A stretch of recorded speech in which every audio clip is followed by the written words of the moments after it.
દિલ્હીમાં ભારતીય સેનાના આયોજિત ચાણક્ય ડિફેન્સ ડાયલોગના બીજા સંસ્કરણ બાબતે ભારતના પૂર્વ સ્થાયી પ્રતિનિધિ રુચિરા કાંબોજે શું જણાવ્યું, આવો જાણીએ।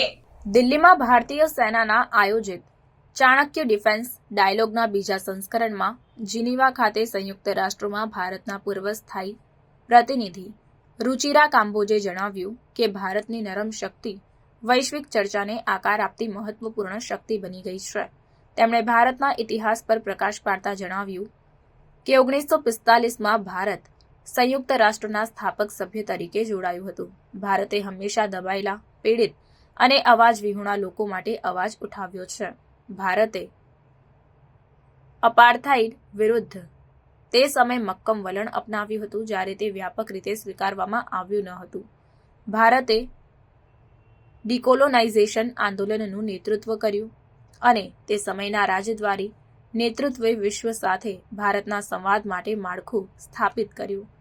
ભારત પ્રથમ દેશ હતો જેણે અપાર્થાઇડને સંયુક્ત રાષ્ટ્રના એજન્ડા પર લાવ્યું અને 1992માં આ પ્રણાલી નાબૂદ થાય ત્યાં સુધી સતત પ્રયત્નો કર્યા। કાંબોજે જણાવ્યું કે ભારતના બહુપક્ષીયતાના અભિગમમાં ક્યારેય શક્તિની રાજનીતિનો સમાવેશ થયો નથી, પરંતુ તે નૈતિક નેતૃત્વ અને વચનબદ્ધતાના આધારે છે। આ અભિગમ આજે પણ અચલ છે અને આપણા સ્થાપક નેતાઓએ આને માન્યતા આપી છે। આ રીતે ભારતની નરમ શક્તિએ વૈશ્વિક સ્તરે નૈતિક નેતૃત્વ અને ન્યાય માટે મજબૂત અવાજ ઉઠાવવાનો માર્ગ મોકળો કર્યો છે। ચાણક્ય ડિફેન્સ ડાયલોગમાં કાંબોજના આ વિચારો ભારતના વૈશ્વિક દ્રષ્ટિકોણ અને નૈતિક નેતૃત્વને વધુ મજબૂત બનાવે છે। In structures such as the United Nations Security Council. And finally, I will highlight India's soft power, which has become a significant force in shaping global discourse. So first and foremost, let's start with some history. I think all of you are very familiar that India was a founding member of the United Nations in 1945.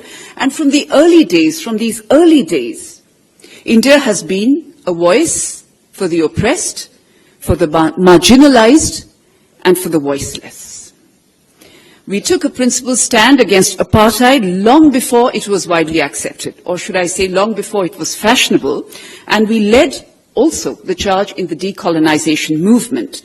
Our diplomatic leadership during those times established a framework for India's engagement with the world. And what was that? It was rooted in justice, peace, and human dignity. Many of you would recall here that India was the very first country to bring apartheid to the agenda of the United Nations, and we persisted until the system was dismantled in 1992. The agenda item, treatment of India in the Union of South Africa, was the agenda item that we brought to the United Nations, which set the stage for India's larger involvement in the anti-apartheid struggle in South Africa.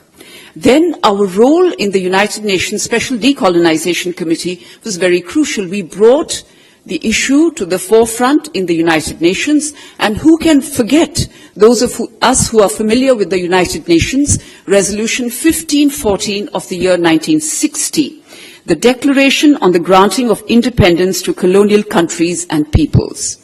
And even today, at the United Nations, India is a member of the Special Decolonization Committee as we work to complete the unfinished business of decolonization. Now, you might ask me, what on earth is this unfinished business of decolonization? Well, let me inform you, there are yet 17 non-self-governing territories on the agenda of the United Nations, and that is a conversation that continues in New York.